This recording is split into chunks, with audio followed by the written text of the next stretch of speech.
Bismillahirrahmanirrahim. Assalamualaikum warahmatullahi wabarakatuh. Waalaikumsalam warahmatullahi wabarakatuh.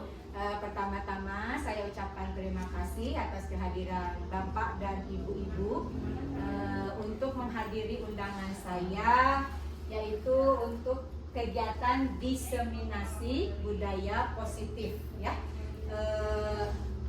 Diseminasi ini merupakan salah satu tugas dari saya selaku calon guru penggerak ya, untuk menyebarluaskan materi yang sudah saya dapatkan ke rekan kerja.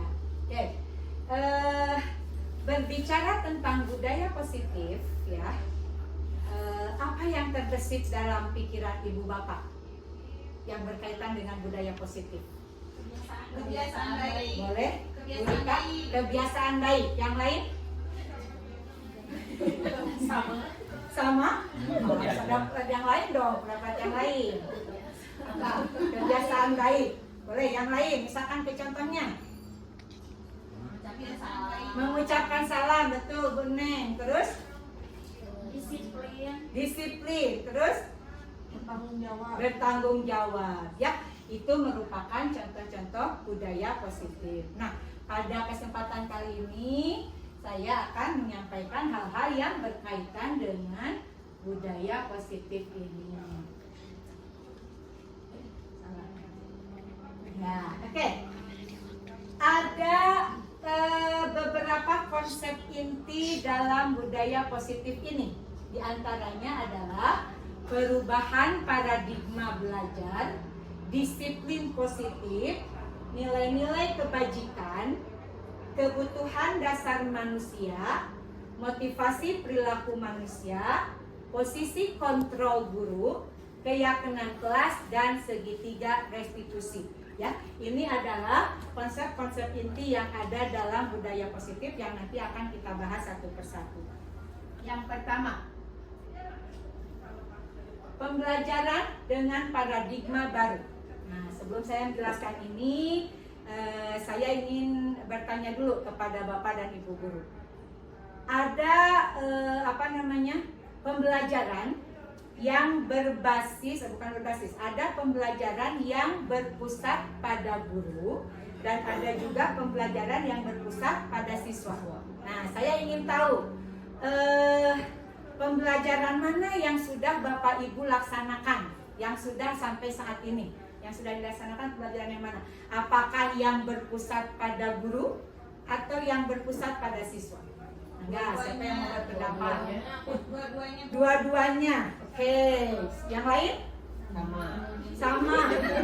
Itu sama saja sebenarnya. Dua-duanya. Oke. Menurut Ibu Bapak, mana yang lebih baik untuk pembelajaran? Apakah pembelajaran pada guru atau pembelajaran pada siswa? Berarti nanti ke depannya Bapak Ibu guru harus lebih memperbanyak ya, kalau misalkan berpusat pada guru belum bisa dihilangkan ya, harus bisa lebih memperbanyak pembelajaran pada siswa ya, karena sesuai dengan filosofi Ki Hajar Dewantara ya, bahwa pembelajaran itu harus berpusat pada peserta didik, berpusat pada siswa, berpusat pada murid ya. Jadi ada 3 istilah untuk anak-anak kita di sekolah menurut ini ya. Oke. Apa sih filosofi Ki Hajar Dewantara itu tadi? Pembelajaran berpusat pada anak, pada siswa. Berarti dalam hal ini yang diharapkan adalah pembelajaran berdiferensiasi. Kita tahu ya bahwa setiap anak itu mempunyai keunikan sendiri-sendiri. Jadi kita tidak boleh egois gitu ya, menyampaikan atau memberikan pembelajaran sesuai keinginan kita. Misalkan kita ceramah terusnya seperti itu. Nah, karena siswa kita itu unik, mereka yang seperti kita tahu ya, ada beberapa daya belajar dari anak kita ya. Yang pertama apa? Visual. Kedua, audio. Yang terakhir, kinesthesia. Nah, ketika kita memberikan pembelajaran secara ceramah terus ya, akan kasihan sekali mereka yang mempunyai gaya belajar kinestetik. Ya, nanti pembelajaran berdiferensiasi ini tujuannya adalah murid kita mendapatkan pembelajaran yang sesuai dengan kebutuhannya berdasarkan tahap perkembangan sesuai teori psikologi modern untuk mewujudkan profil pelajar Pancasila. Nah, saya yakin ibu-ibu dan bapak di sini sudah tahu dimensi-dimensi profil pelajar Pancasila, terutama yang mengajar di kelas 7 ya. Ada berapa profil dimensi pelajar Pancasila itu? Ada 6 ya, lupa lagi ya. Yang pertama, profil pelajar Pancasila itu beriman, bertakwa kepada Tuhan Yang Maha Esa dan berakhlak mulia. Kita kembali dulu ke sini. Tahun ini sekolah kita sudah melaksanakan implementasi kurikulum merdeka. Jadi bagi Bapak Ibu guru yang mengajar di kelas 7 pasti sudah mengetahui yang namanya profil pelajar Pancasila. Bahkan kita juga sudah menyanyikan ya, ada dibuat nyanyian profil pelajar Pancasila ini. Masih ingat? Masih. Boleh kita nyanyi bersama-sama dulu? Ya, oke. Masih ingat? Oke, Ibu Burika hafal? Berayu hafal? Pak Bisa hafal? Oke, kita mulai. Ya, Bu Yayu apa? Ikuti saja ya. Ya, kita nyanyi dulu. 1, 2, 3. Pelajar Pancasila beriman dan bertakwa pada Tuhan Yang Esa dan berakhlak mulia, berkebinekaan global, gotong royong mandiri, kreatif dan bernalar kritis. Masih hafal ya? Oke, kita bahas satu persatu ya profil pelajar Pancasila ini. Yang pertama adalah beriman dan bertakwa kepada Tuhan Yang Maha Esa. Dimensi ini merupakan dimensi dasar untuk siswa kita, ya. Karena dengan memiliki keimanan dan ketakwaan kepada Tuhan Yang Maha Esa dan berakhlak mulia, dimensi-dimensi yang lain akan menjadi baik. Okay? Kemudian yang kedua, berkebinekaan global. Kita tahu bahwa negara kita itu negara yang beragam, diverse ya bahasa Inggrisnya, diversity, beragam, perbedaan. Itu ada berbagai suku bangsa, agama, adat istiadat, budaya dan sebagainya. Tetapi seorang pelajar yang memiliki profil ini harus mengesampingkan perbedaan-perbedaan itu ya. Jadi siswa kita diharapkan bisa untuk bersatu untuk mengabaikan dari kelima perbedaan-perbedaan yang tadi. Kemudian ada berikutnya dimensinya adalah bergotong royong. Bergotong royong ini bukan hanya bersih-bersih kebersihan seperti itu ya, tapi dalam hal kolaborasi juga dalam berbagai bidang itu bisa diadakan gotong royong. Kemudian kreatif, tentu siswa kita diharapkan untuk memiliki kreativitas yang baik. Kemudian bernalar kritis itu adalah siswa kita sekarang seperti kita ketahui informasi keluar masuk itu sangat mudah ya, karena kecanggihan teknologi informasi sangat mudah. Nah, siswa kita diharapkan memiliki kritis ya, memiliki ini yang bernalar kritis. Jadi tidak begitu saja menerima informasi yang masuk gitu. Jadi harus bisa memilih ya, mengkritisi apakah ini baik atau tidak. Dan yang terakhir adalah mandiri. Jadi sudah bukan saatnya untuk selalu diberi untuk disuapia, jadi mereka harus bisa mandiri. Kita lanjut ke berikutnya. Nah, tapi ada namanya miskonsepsi teori kontrol di sini ya. Apa ini maksudnya? Bahwa kita sebagai pendidik merasa bahwa kita itu bisa mengontrol siswa. Ya, contohnya bagaimana? Misalkan kita meminta anak kita itu untuk melakukan sesuatu, dan anak itu melakukan apa yang kita minta. Apakah itu kita sudah berarti bisa mengontrol murid? Tidak ya? Tidak. Tidak, karena belum tentu murid itu melakukan hal yang sesuai dengan keinginannya. Ya, mungkin mereka melakukan itu karena ada rasa takut, ya, ada rasa ketidaknyamanan, makanya mereka melakukan itu. Jadi itu ilusi, ya, ilusi kita. Padahal kita merasa seperti ini, padahal kenyataannya tidak. Kemudian yang berikutnya ilusi bahwa semua penguatan positif efektif dan bermanfaat. Ilusi yang ketiga yaitu bahwa kritik dan membuat orang merasa bersalah dapat menguatkan karakter. Dan yang terakhir ilusi bahwa orang dewasa bisa memaksa. Contohnya yang tadi, ya, kita paksakan keinginan kita kepada siswa dan siswa melaksanakannya, kita merasa berhasil karena siswa bisa mengikuti apa yang kita inginkan. Itu tidak sepenuhnya terjadi, makanya disebut ilusi, ya, seperti itu. Kemudian kita lanjutkan. Nah, kita sekarang ke disiplin positif. Oke. Berbicara tentang disiplin positif. Kira-kira disiplin itu apa yang terbersit di pikiran ibu bapak tentang disiplin? Ada kaitannya. Nah, taat pada aturan. Kemudian ada yang lain? Ya, pasti disiplin itu dikaitkan dengan taat aturan, ya. Padahal disiplin itu sendiri berasal dari bahasa Latin yang artinya discipline, yang artinya belajar, ya.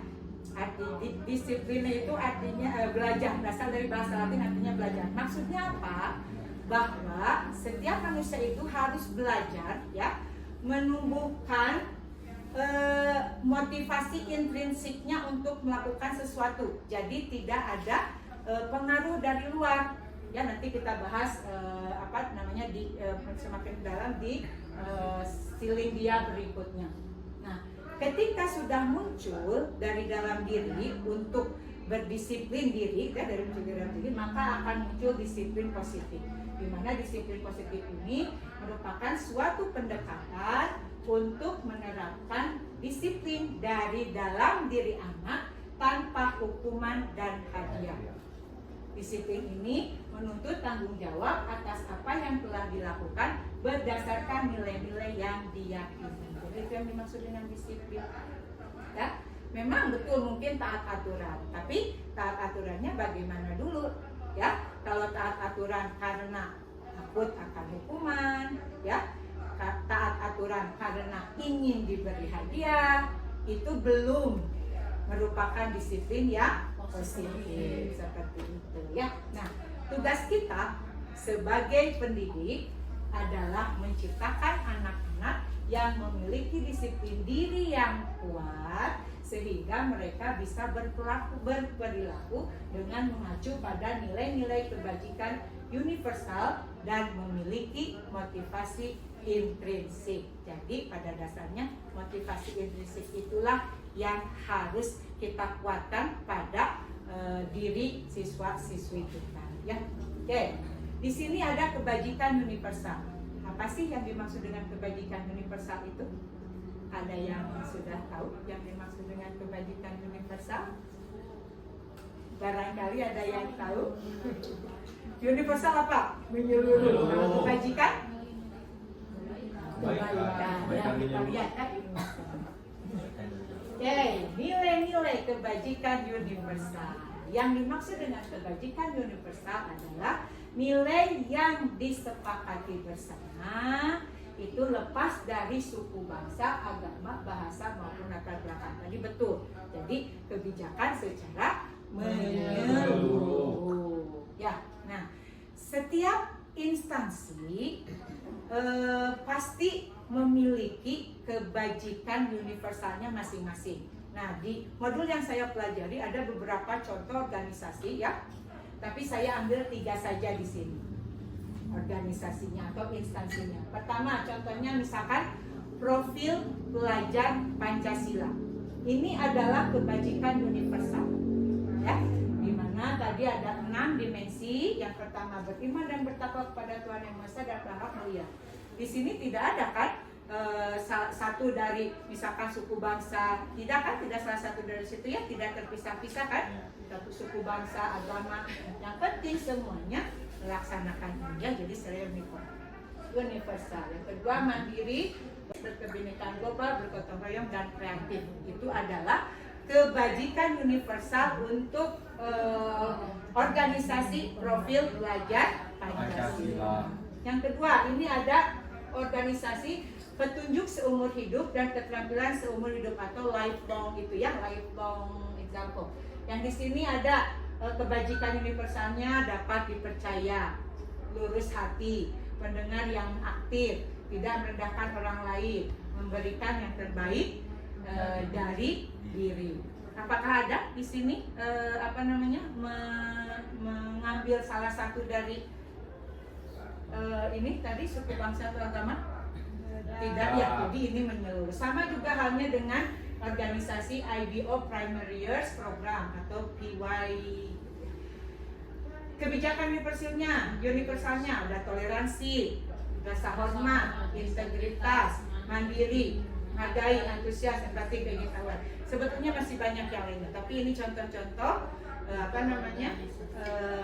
kebajikan universal untuk beberapa institusi atau organisasi. Ya, kita lanjutkan. Ini tentang kebajikan universal. Nah, sekarang kita berlanjut ke kebutuhan dasar manusia. Ya, siswa kita berbagai macam perilaku ya yang dilakukannya pasti ada ingin memenuhi kebutuhan dasar mereka ya. Nah, kita sekarang lihat dulu kebutuhan dasar manusia itu apa sih? Ya, kebutuhan dasar manusia adalah segala sesuatu yang kita lakukan untuk mendapatkan apa yang kita inginkan. Seluruh tindakan yang kita lakukan memiliki tujuan tertentu. Ya, jadi apapun yang akan kita lakukan pasti ada tujuannya. Tidak asal gitu ya. Jadi ada tujuan yang ingin kita raih ketika kita melakukan sesuatu itu. Kemudian semua usaha terbaik yang kita lakukan adalah dalam rangka agar kebutuhan dasar kita terpenuhi dengan baik. Ya, ini pengertian dari kebutuhan dasar manusia. Ada berapa kebutuhan dasar manusia? Ternyata ada berapa? 5. Ada 5. Yang pertama adalah kebutuhan bertahan hidup. Kedua, kebutuhan akan kasih sayang. Ketiga, kebutuhan hidup, kebebasan. Ketiga, kebutuhan untuk mendapatkan kesenangan. Dan terakhir, pemuasan. Kita bahas satu-satu ya. Di sini kebutuhan dasar bertahan hidup itu berkaitan dengan kebutuhan primer kita seperti makanan, ya, perumahan, pakaian dan juga kesehatan. Dan juga ya, sandang, pangan, papan itu salah satu kebutuhan dasar untuk bertahan hidup. Ya. Kemudian bisa juga kalau psikologisnya itu kebutuhan biologis juga termasuk di sini, ya, dalam rohaninya, ya, bertahan hidup di sini, ya. Kemudian kebutuhan yang kedua, kebutuhan dasar manusia itu yang kedua adalah kasih sayang. Ya, setiap manusia pasti membutuhkan kasih sayang, ingin disayang, ya, termasuk siswa-siswa kita. Ya, kebutuhan kasih sayang ini juga termasuk dalam pembelajaran di kelas ya. Kita kan suka melaksanakan pembelajaran secara berkelompok.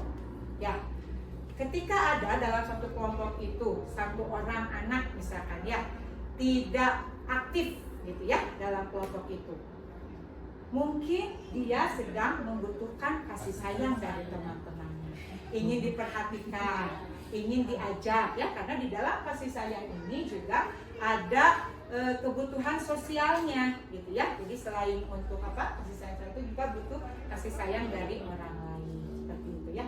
Jadi kita harus tahu kenapa siswa kita melakukan perilaku tertentu gitu ya yang tidak sesuai atau tidak ingin. Mungkin ada kebutuhan dasar yang ingin dia raih seperti itu, yang ingin dia dapatkan. Kemudian yang berikutnya kebebasan. Nah, di dalam pembelajaran seperti tadi yang sudah saya contohkan, bahwa setiap siswa itu unik, ya. Setiap siswa itu unik. Jadi, kita sebagai pendidik harus sebisa mungkin meramu pembelajaran agar semua siswa itu terpenuhi kebutuhan belajarnya dengan karakter, dengan gaya belajar, dengan keunikan yang berbeda-beda. Ya, jangan sampai karena kita merasa pembelajaran ini bagus nih menurut kita, ya. Misalkan kita memakai ceramah dengan tujuan supaya siswa ingin mengerti apa materi yang akan kita sampaikan kepada mereka. Ya, mungkin untuk mereka atau siswa yang gaya belajarnya secara auditori, ya, secara menyimak, mendengarkan, ceramah kita itu akan sangat efektif, ya, akan sangat cocok bagi mereka. Namun kembali ke yang tadi, untuk yang visual ataupun yang kinestetik itu akan merasa tersiksa, tidak nyaman. Kebebasannya itu merasa dipungkung gitu ya, mungkin mereka merasa terpenjara dengan pembelajaran yang kita sampaikan. Itu harus kita hindari sebagai pendidik. Kesenangan juga sama. Selama pembelajaran ulah serius baik, jangan terlalu serius. Ya, jangan terlalu serius, harus diselingi dengan game-game gitu ya, yang membuat anak menjadi senang dan bahkan bisa tertawa gitu ya. Itu untuk kesenangan. Yang terakhir adalah penguasaan. Oke. Penguasaan itu apa? Bahwa setiap anak dalam dirinya mungkin ada kelebihan, ya, ada kelebihan. Nah, kelebihan-kelebihan itu suatu saat ingin diketahui oleh teman-temannya. Jadi ketika dia melakukan suatu tindakan, apalagi itu berprestasi, ingin dia merasa dihargai. Ya, itu untuk penguasaan. Jadi inilah 5 kebutuhan dasar manusia yang mungkin juga akan memberikan pengaruh kepada siswa-siswa kita dalam perilakunya ketika belajar di kelas. Ya, itu 5 kebutuhan dasar manusia. Kita lanjutkan ke salindia yang berikutnya, yaitu motivasi perilaku manusia. Seperti yang sudah saya sampaikan tadi, bahwa kita melakukan suatu tindakan, kita melakukan perilaku, itu pasti ada tujuan, ya. Nah, pasti ada motivasinya. Saya sudah menyiapkan ini ada 3 motivasi perilaku manusia. Yang pertama, menghindari ketidaknyamanan dan hukuman. Kita berperilaku dengan motivasinya untuk menghindari ketidaknyamanan dan hukuman. Maksudnya apa? Ini ada dorongan dari luar, ya. Ada terbersit pertanyaan untuk mereka yang memiliki motivasi ketika berperilaku itu menghindari ketidaknyamanan dan hukuman. Pertanyaan yang sering muncul untuk mereka yang memiliki motivasi ini, apa yang akan terjadi jika saya melakukannya? Nah, jadi misalkan, kalau kita akan melakukan sesuatu, apa nih nanti hukumannya? Apa nih nanti konsekuensinya, ya? Jadi ini motivasi mereka melakukan sesuatu. Oke, ini sifatnya berasal dari luar. Jadi motivasi ini berasal dari luar atau motivasi ekstrinsik. Begitupun untuk motivasi yang kedua, yaitu untuk mendapatkan imbalan dan penghargaan dari orang lain. Ada ya anak yang ketika melakukan pembelajaran itu, melakukan sesuatu itu ingin mendapat imbalan, ingin melakukan penghargaan, ingin mendapatkan penghargaan dari guru-gurunya. Ya. Pertanyaan yang sering muncul untuk mereka yang melakukan sesuatu dengan motivasi untuk mendapatkan imbalan dan penghargaan dari orang lain adalah, apa yang akan saya dapatkan apabila saya melakukannya, ya. Jadi kalau kita melakukan ini, apakah akan mendapat hadiah, ya? Kalau kita melakukan ini, apakah akan mendapat penghargaan dari orang lain? Jadi itu yang sering muncul. Dan mereka yang melakukan semua tindakan ini untuk mendapat pujian dari orang lain. Ini juga sama, motivasinya berasal dari luar. Jadi ini faktornya dari eksternal ya, mempengaruhi motivasinya berasal dari luar. Dan yang terbaik dari motivasi berperilaku manusia itu adalah untuk menjadi orang yang diinginkan dan menghargai diri sendiri dengan mempercayai dengan nilai-nilai yang mereka percayai. Ini adalah motivasi berperilaku yang terbaik karena ini berasal dari dalam diri sendiri. Ya, jadi tidak ada pengaruh dari luar, tidak ada pengaruh dari manapun. Yang penting kita lakukan. Pertanyaan apa yang sering muncul untuk perilaku dengan motivasi seperti ini? Akan menjadi orang seperti apa apabila saya melakukannya? Nah, ya, misalkan seperti ini contohnya. Ada aturan di sekolah kita untuk kita terutama ya para guru untuk datang tepat waktu atau sebelum waktu pelajaran dimulai. Nah, kepala sekolah sudah mengingatkan kita untuk selalu berdisiplin datang tepat waktu. Nah, kita ya datang ke sekolah, ada kepala sekolah di depan, kita datang, oke, tepat waktu. Kemudian hari berikutnya kepala sekolah datang, kita datang, kepala sekolah sudah ada, kita masih tepat waktu. Satu waktu ada info kepala sekolah itu tidak akan datang. Nah, untuk mereka yang memiliki perilaku seperti ini sudah tidak tergantung oleh datang tidaknya kepala sekolah, gitu ya. Pokoknya datang aja karena ini sudah ada motivasi dalam dirinya. Kalau saya berbuat seperti ini akan menjadi apa nantinya? Sementara kita para guru ini adalah teladan bagi siswa-siswi kita, ya. Nah, itu. Tapi kalau misalkan ibu kepala tidak ada nih, nggak apa-apa. Kalau telat sedikit mah, gitu ya. Itu berarti belum tumbuh motivasi dalam dirinya. Masih ada pengaruh dari kedua motivasi yang tadi. Ya. Oke. Berikutnya.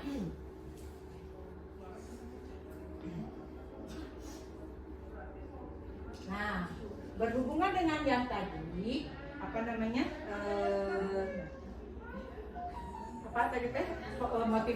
Motivasi perilaku ya. Akan ada ya, motivasi perilaku manusia akan ada 3 hal yang berhubungan dengan perilaku tadi. Yaitu yang pertama ada hukuman, konsekuensi, dan restitusi. Mungkin untuk kata hukuman dan konsekuensi sudah sering kita dengar ya, hukuman dan konsekuensi. Tapi untuk restitusi, termasuk saya sendiri baru tahu ketika mempelajari modul ini. Ya, jadi ada yang namanya restitusi. Oke, sekarang kita kesini dulu. Hukuman. Apa yang dimaksud dengan hukuman? Hukuman itu yang bagaimana sih? Tidak terencana atau tiba-tiba. Misalkan contohnya seperti ini. Ada seorang anak datang kesiangan, ya, kemudian dia datang melapor ke piket. Kemudian piket dengan ininya memerintah kepada siswa itu, karena kamu terlambat, silakan kamu keliling lapangan sebanyak 2 putaran. Nah, itu yang disebut hukuman karena dilakukan secara tiba-tiba dan tidak direncana. Ya, itu yang dimaksud dengan hukuman. Dan mungkin siswa tidak tahu apa yang akan terjadi. Siswa tidak tahu nanti kalau saya kesiangan apa nih hukumannya, misalnya ya. Karena ini dilakukan secara tiba-tiba. Gimana maunya yang penghukum saja saat itu. Ya, itu yang dinamakan hukuman. Kemudian sifatnya satu arah. Maksudnya apa?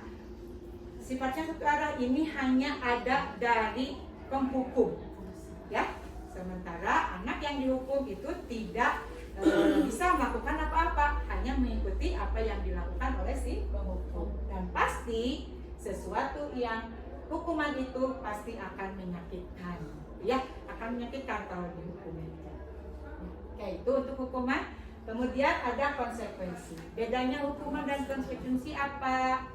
Konsekuensi itu terencana, disepakati sesuai dengan peraturan.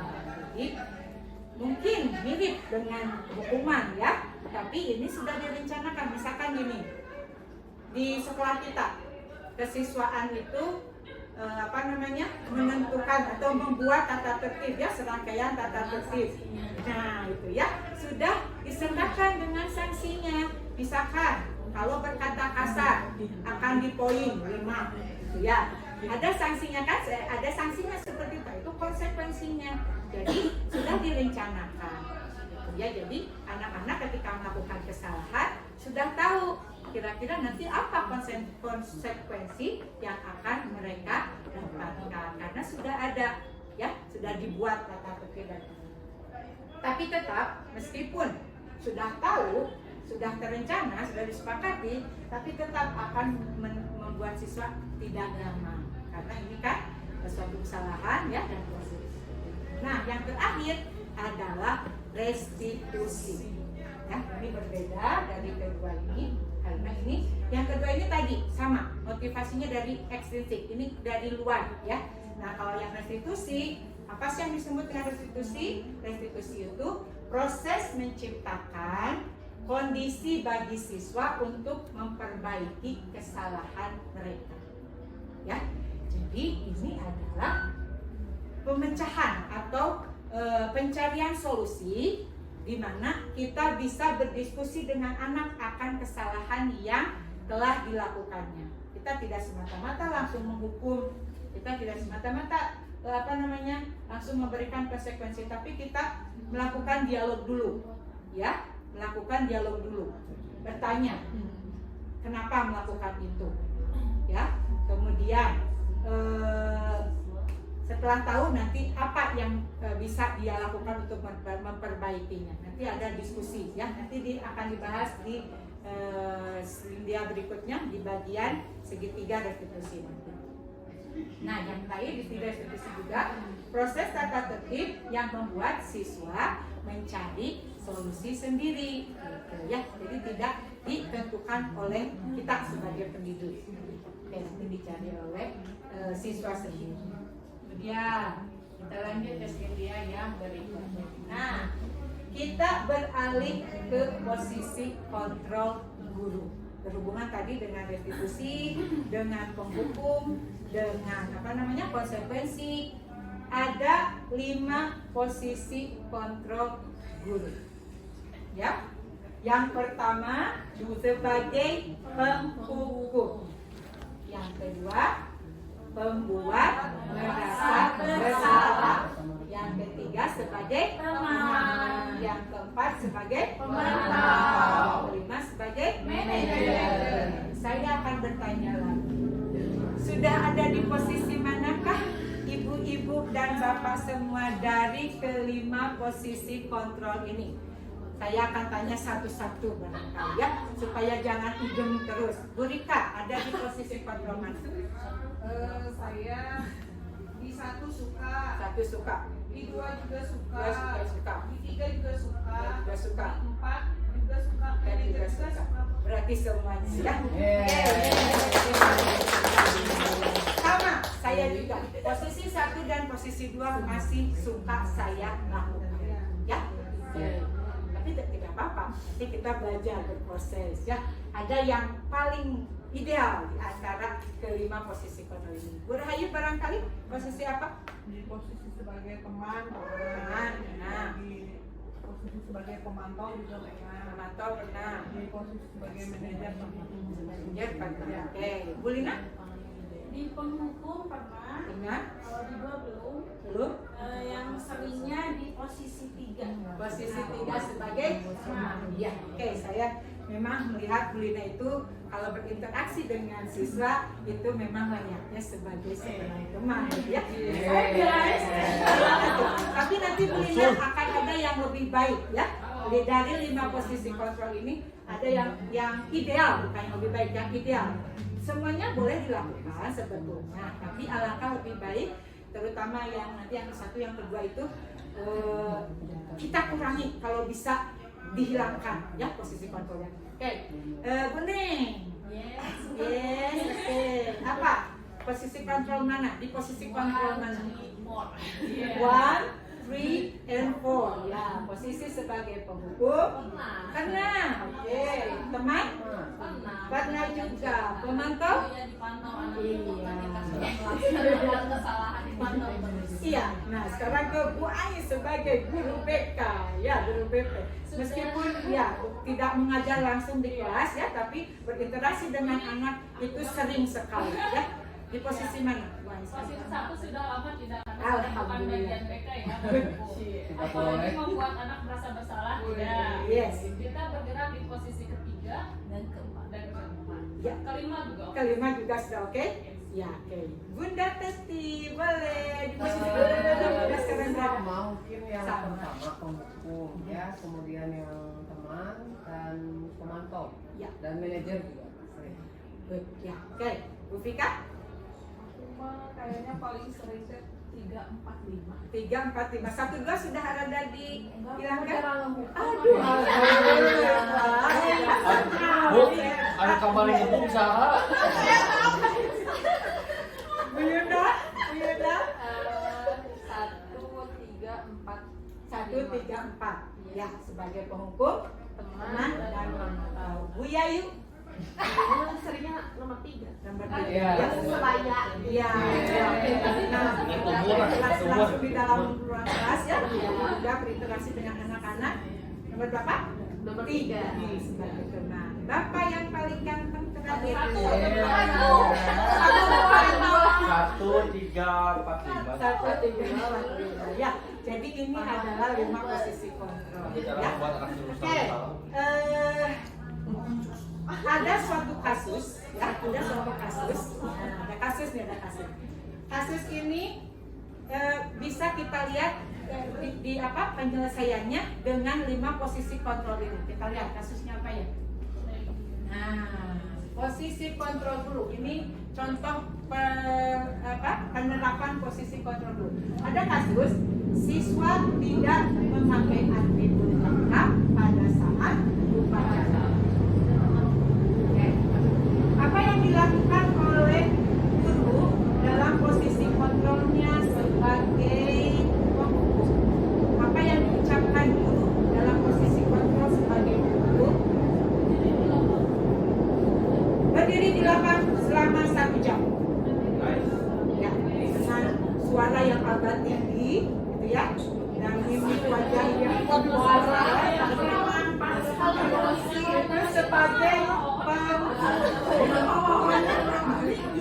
ya, dia pasti sebagai penghukum.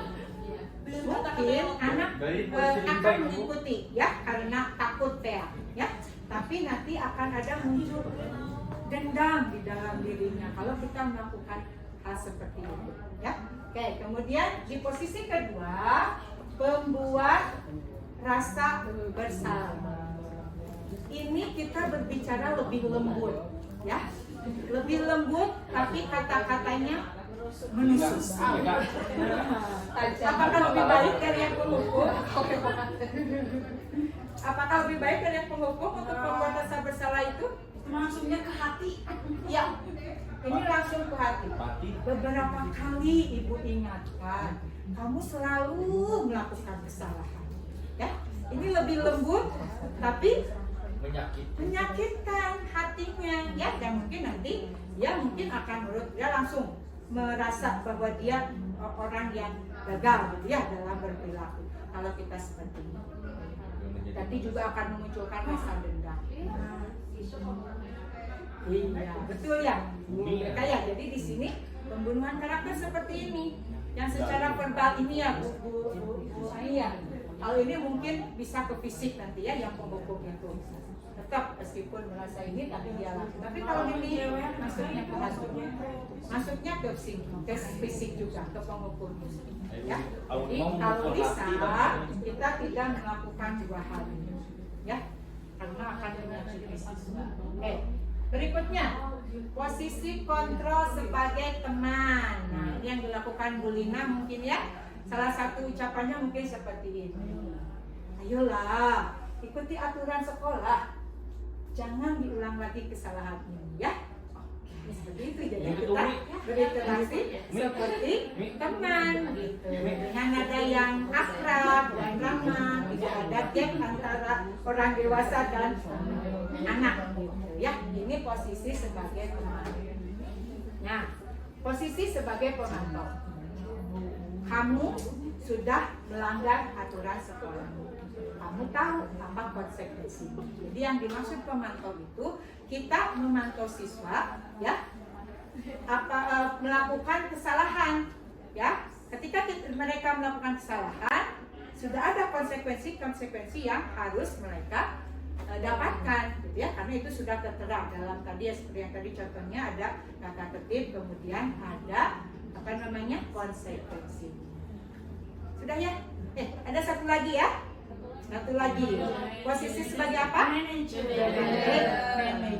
Dan posisi sebagai manajer ini dikatakan sebagai posisi yang paling ideal, ya, yang paling baik untuk kontrol guru. Itu apa yang diucapkan oleh seorang guru dalam posisi kontrolnya sebagai manajer? Apakah kamu tahu kesalahanmu?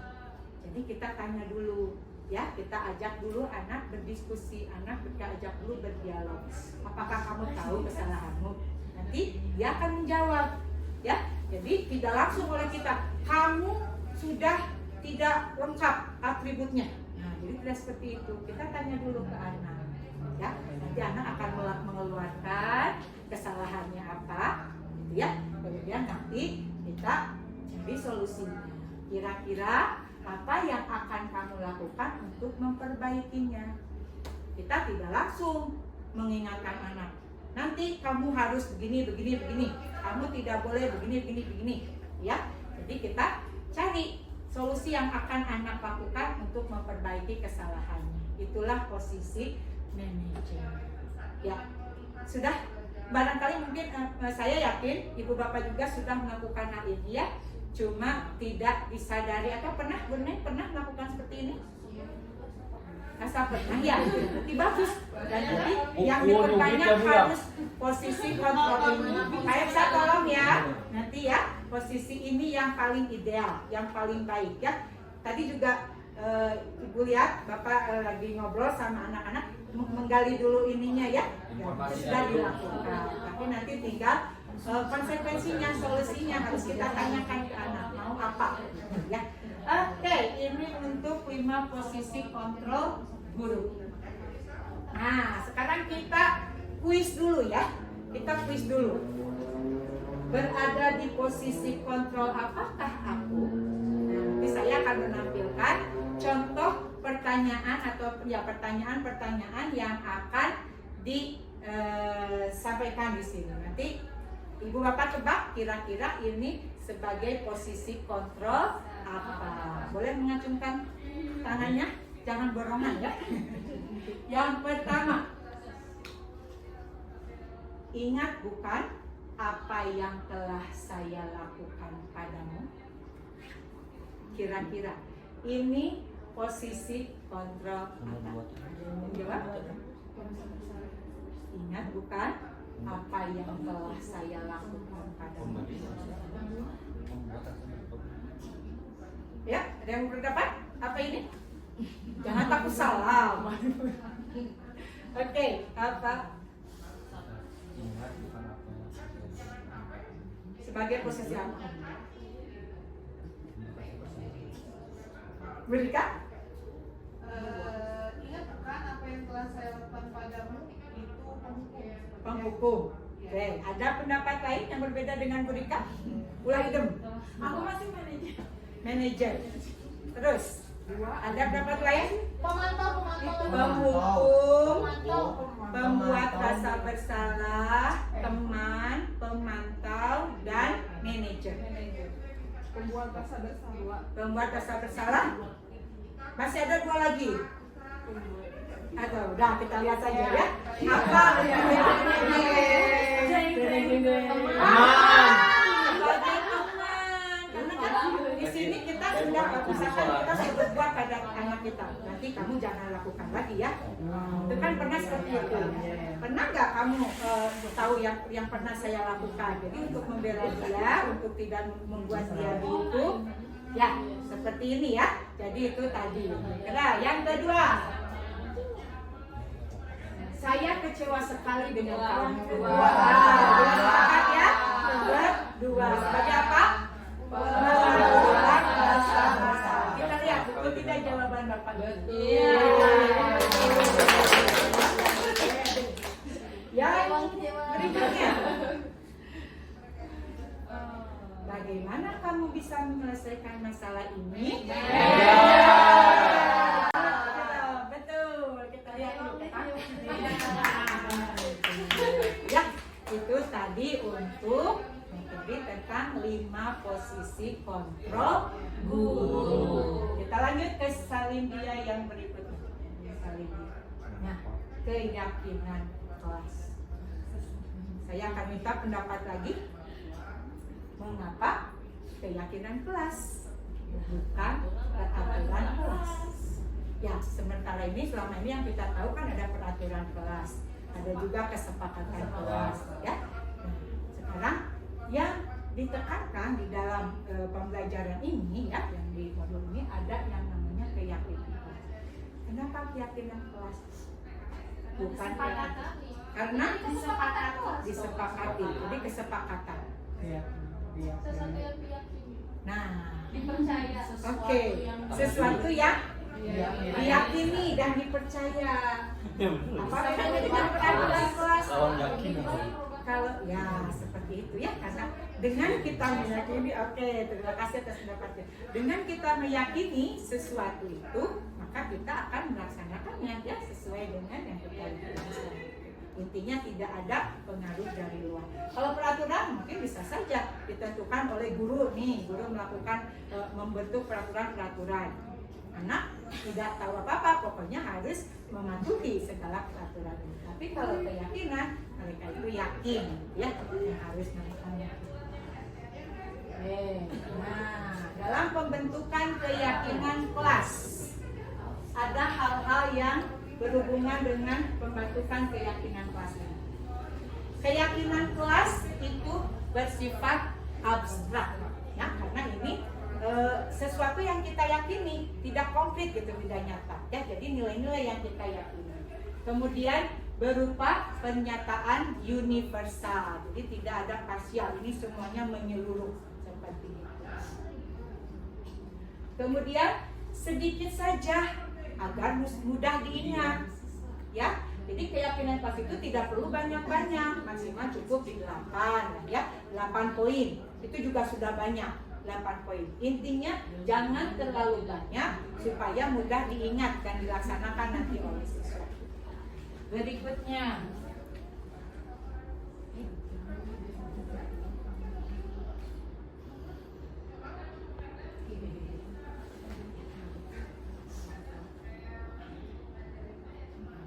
ya, berikutnya apa? Sesuai dengan kondisi kelas dan sekolah sehingga mudah diterapkan. Jadi jangan jauh-jauh melihat ke yang lain, sesuaikan dengan kondisi intern kita.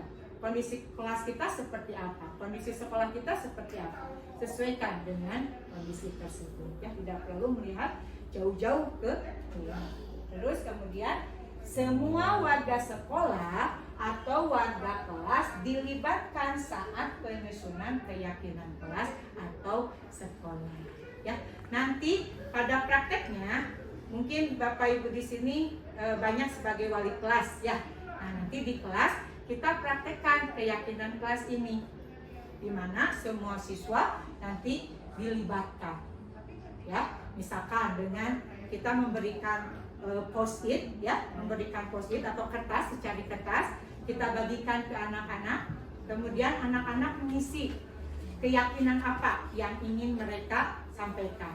Ya, nanti dikumpulkan, mungkin setiap kelas itu ada 32 sampai 40 anak, ya.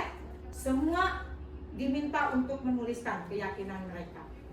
Kemudian kita kumpulkan, kita tempel di depan. Nanti kita pilih mana yang satu nilai. Jadi tidak ke 40-40-annya itu kita pakai ya. Yang mirip-mirip, yang nilainya sama kita kumpulkan. Jadi dibentukkan nanti jadi satu ya. Jadi tidak terlalu banyak, maksimal 8, lebih sedikit lebih baik, tapi secara universal. Itu untuk pembentukan keyakinan. Ya, berikutnya. Nah, kita ke segitiga restitusi. Ya.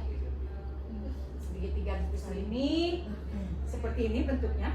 Ada 3 langkah dalam segitiga restitusi ini. Tadi masih ingat restitusi itu apa? Proses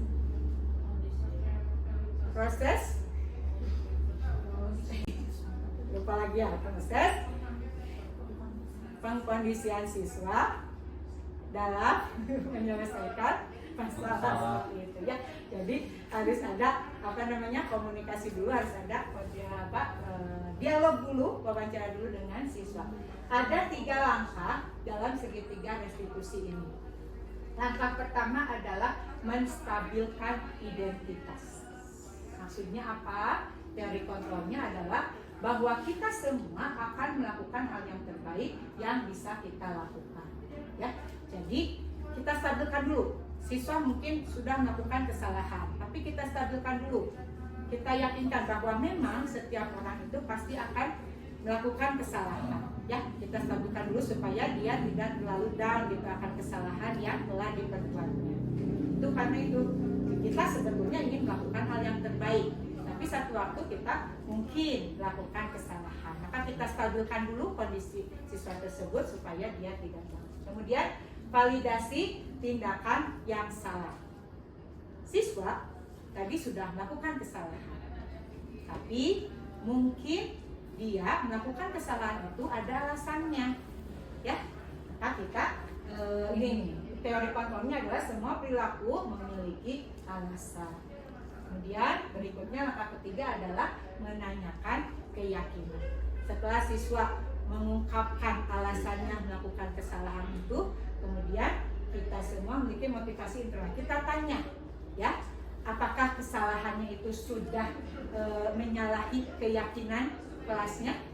Ya, kita tanya dulu. Keyakinan kelasnya sudah ada apa yang dilakukan dari keyakinan kelas yang sudah dia langgar. Nanti dia akan menyebutkan, ya, keyakinan apa yang telah dia langgar. Kemudian nanti terakhir, karena itu motivasi dari internal, kita dicarikan solusinya. Ya, berikutnya. Nah, ini masih segitiga restitusi. Ini adalah kalimat-kalimat untuk ketiga langkah dari segitiga restitusi ini. 1. Menstabilkan identitas. Tuh, ini perkataannya. Setiap orang pasti pernah melakukan kesalahan. Ya, itu kita menstabilkan dulu identitas. Jadi untuk anak itu biar tidak merasa sangat bersalah atas kesalahan yang telah dilakukannya, maka kita stabilkan dulu kondisi dia. Ya. Kemudian ini juga untuk menguatkannya. Kamu bukan satu-satunya yang pernah melakukan ini. Oke, jadi kondisi siswanya kita stabilkan dulu. Kemudian yang kedua, validasi tindakan yang salah. Ini pernyataan atau kalimat-kalimat yang diucapkan ketika kita ada pada tahap atau langkah validasi tindakan yang salah. Kamu tentu punya alasan mengapa melakukan ini. Kemudian, adakah cara yang lebih efektif untuk mendapatkan apa yang kamu butuhkan? Seperti itu ya. Dan yang terakhir, menanyakan keyakinan kelas. Keyakinan kelas apa yang telah kita sepakati? Nanti dia akan menghubungkan kesalahan dengan keyakinan yang telah dilakukan. Kamu ingin menjadi orang seperti apa? Ya, seperti itu. Sampai sini bisa ditangkap. Ya, oke, kita lanjutkan.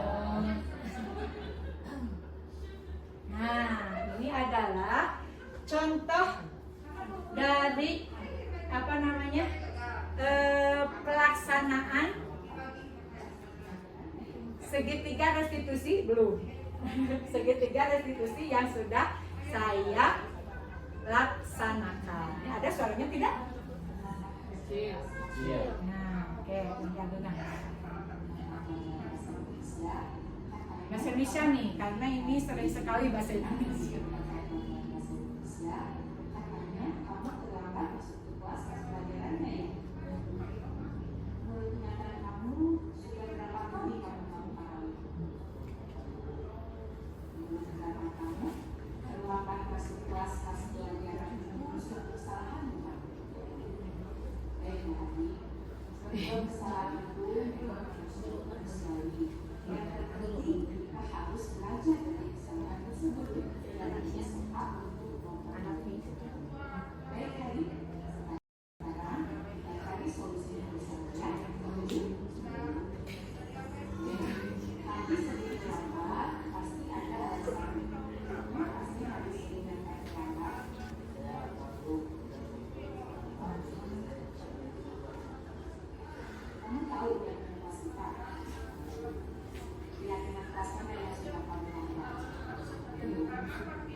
Ini adalah contoh pelaksanaan dari segitiga restitusi. Tadi anaknya dipanggil, kemudian ditanyakan dulu ya berdasarkan informasi, katanya hari ini suka terlambat ketika pelajaran bahasa Indonesia.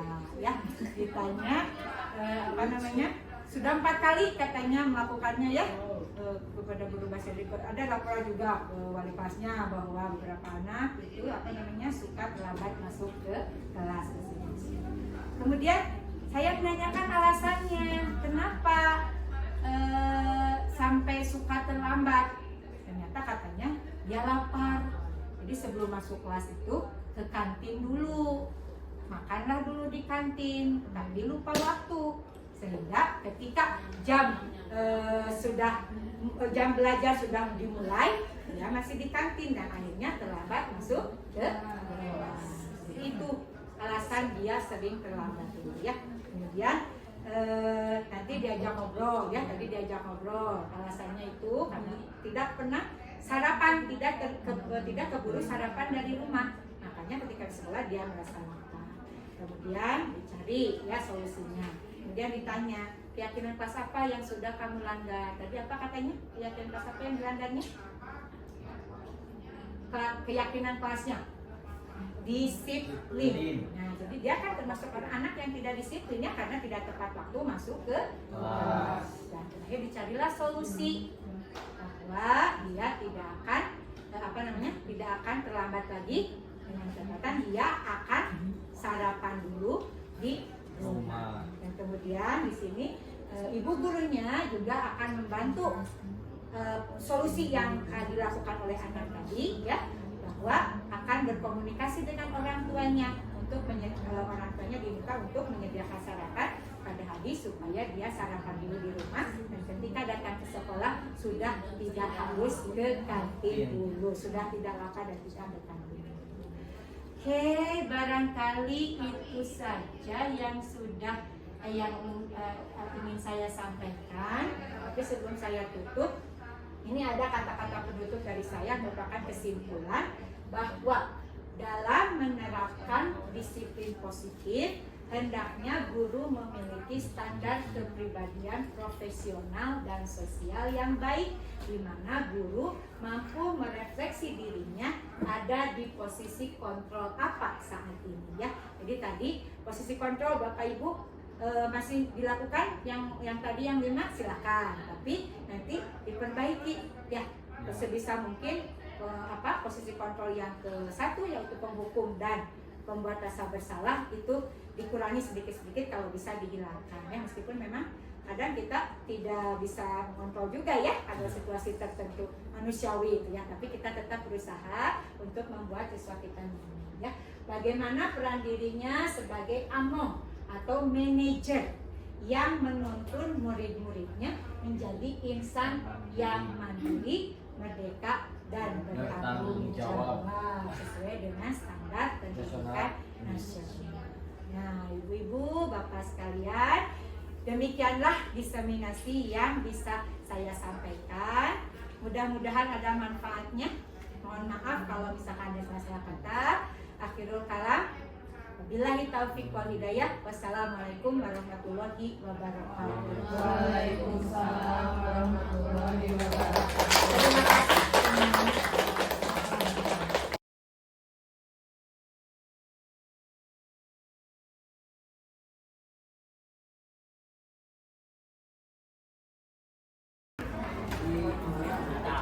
Oke, kita mulai ya. Bismillahirrahmanirrahim. Assalamualaikum warahmatullahi wabarakatuh. Waalaikumsalam. Selamat siang anak-anak. Ya. Alhamdulillah, sehat semua? Ya. Oke, pada kesempatan kali ini ya, kita akan membuat keyakinan kelas. Ada yang tahu apa itu keyakinan kelas? Ada yang tahu? Boleh mengacungkan tangan? Tahu tidak keyakinan kelas?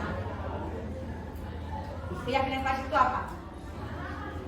Keyakinan kelas. Ya, betul. Apa? Membuat kesepakatan. Betul, ya.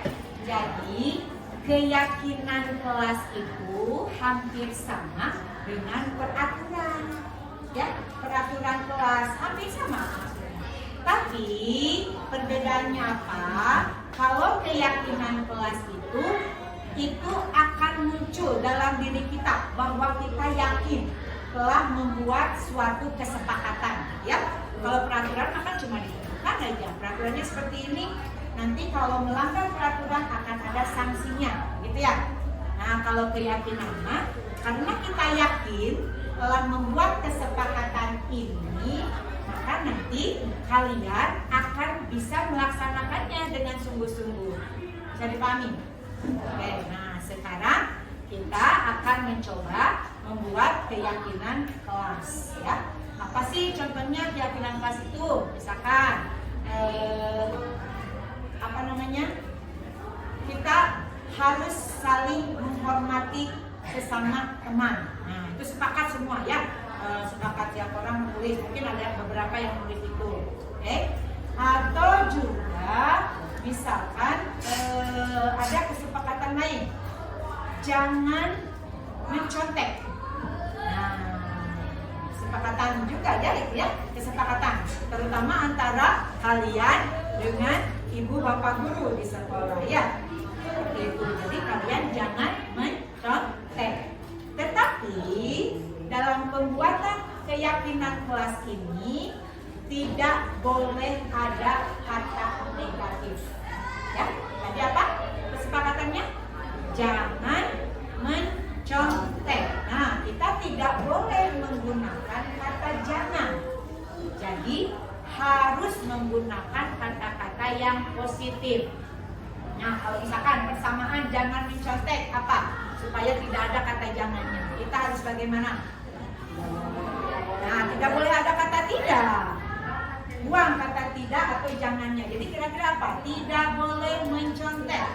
Dilarang juga sama, itu kan negatif. Jadi kita harus menghilangkan kata negatif. Jadi kalimat yang sama dengan arti itu, tapi tidak ada kata negatif. Kira-kira apa? Jangan mencontek.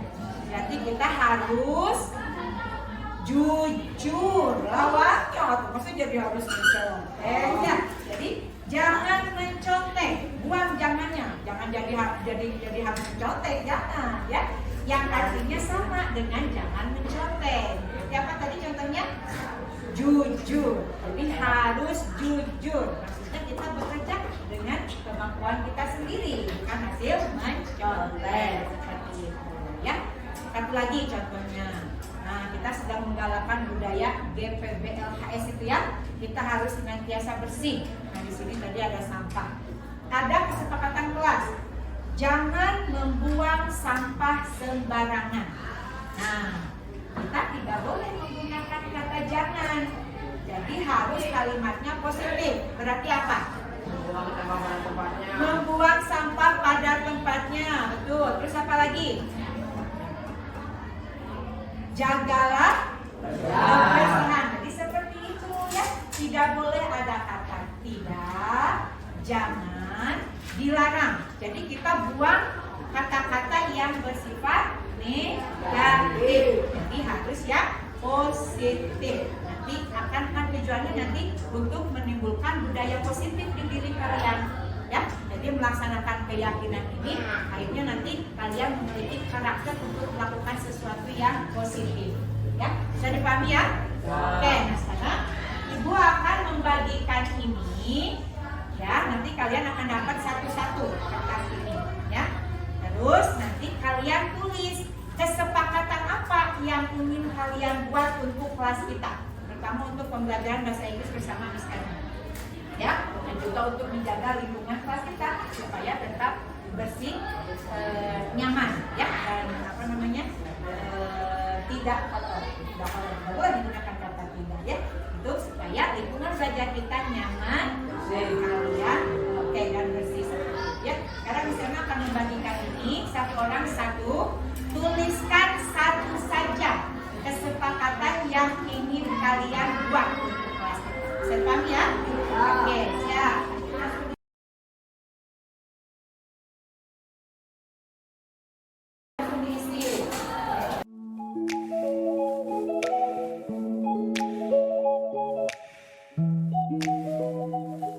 Yang sudah dapat silakan diisi. Satu kesepakatan kelas. Ibu ulang ya. Kalian tuliskan saja namanya, nama saja ya, nama pendek aja, tidak usah pakai panjang, tidak usah pakai kelas ya.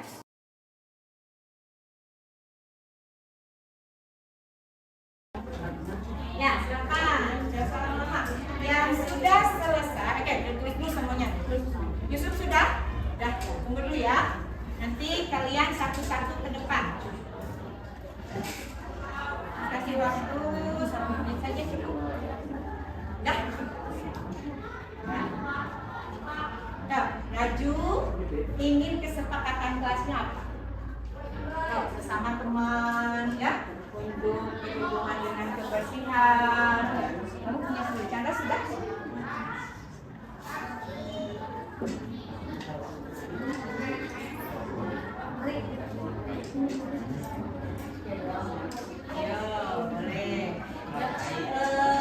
Jangan takut salah ya, ini kan kesepakatan kita.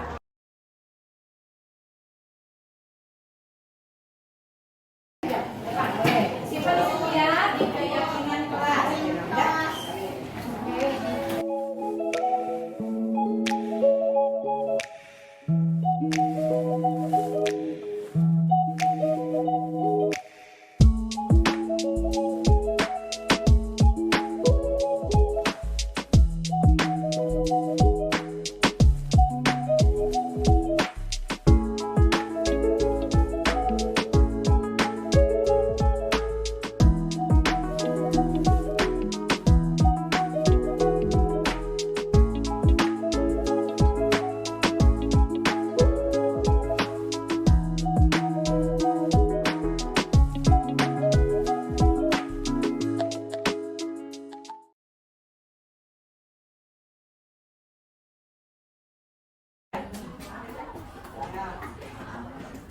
Yang saling menghargai, saling menghargai,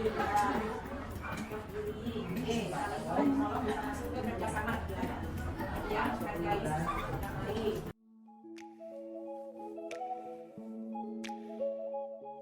Ada berapa nih? 9 ya, 9 keyakinan.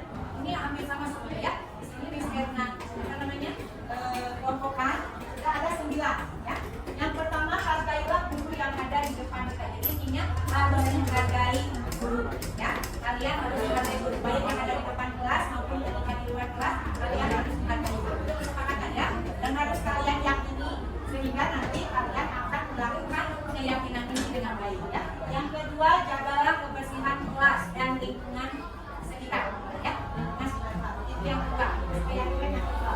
Yang ketiga, saya ingin ketenangan saat belajar di kelas. Jadi ini kenyamanan ketika belajar di kelas.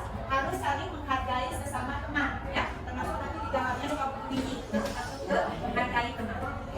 Kemudian selalu bekerja sama dalam kegiatan pekerjaan kelompok. Ada jadi banyak untuk kelompok itu harus ada bekerja bersama ya. Bekerja sama kelompok. Menghargai seluruh teman. Nah ini ya, menghargai seluruh teman. Oh ya tadi ya, menghargai teman. Kemudian ini untuk kelengkapan alat-alat di kelas ya. Jadi ini bendahara ya. Tapi tetap kalian yang harus peralatan di kelas ya. Dengan hanya harus tetap bendahara. Jangan hanya meminta bendahara untuk membeli alat-alat di kelas kita, tapi kalian harus tetap menjaga. Yang terakhir, selalu menaati tata tertib kelas. Kita ganti tata tertibnya dengan keyakinan.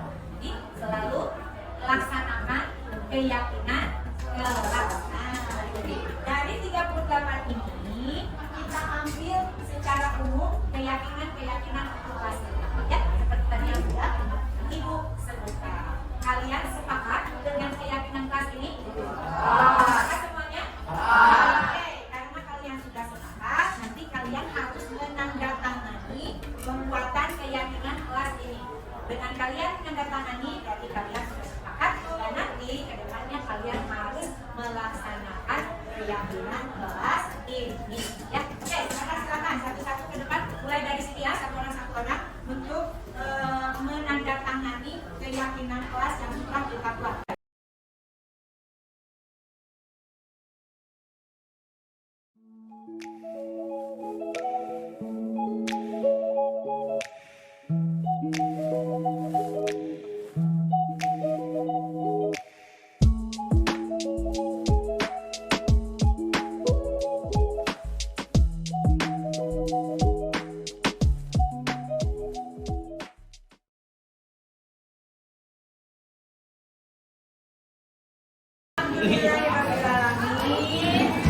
Kita sudah menandatangani pembuatan keyakinan kelas kita ya, kelas 8C. Kita sudah punya 7 keyakinan kelas yang nantinya harus kalian laksanakan ya. Itu saja untuk pembuatan keyakinan kelas hari ini. Terima kasih atas perhatiannya, atas kerjasamanya. Wabillahi taufiq wal hidayah. Wassalamualaikum warahmatullahi wabarakatuh. Waalaikumsalam warahmatullahi wabarakatuh.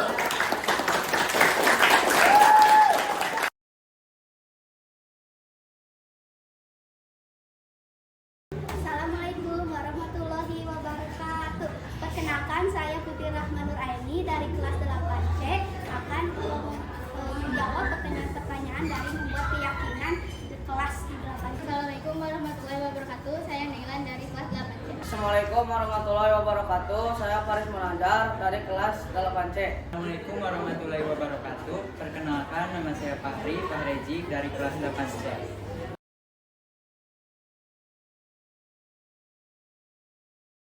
Bagi saya itu sih cukup menarik, sangat senang, menyenangkan, asik. Sangat asik. Sangat senang dengan adanya keyakinan kelas ini.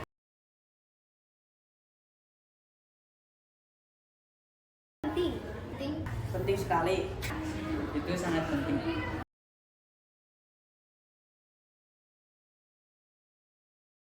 Karena mungkin sebagian dari orang kan banyak ada yang perilaku nakal atau apa,